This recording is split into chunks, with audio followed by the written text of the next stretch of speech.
What's going on, guys?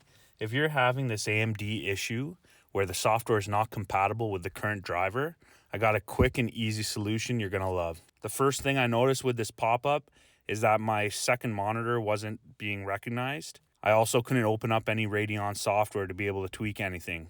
I was just playing around because some of the other solutions wasn't working for me. For example, I was not able to roll back my drivers in the device manager.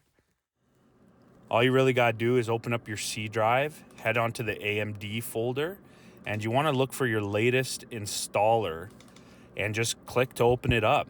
That's going to prompt the Radeon software. It's going to open up and do a brand new install for you.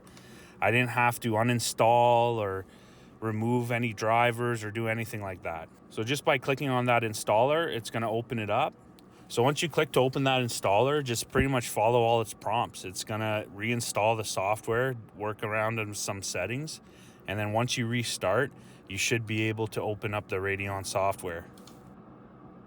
Once your computer's restarted and you could open up the Radeon software, make sure your drivers are up to date. Well, that's about it, guys. This is probably the fastest and easiest fix for this certain pop-up. Thanks for watching, guys. Have a great day.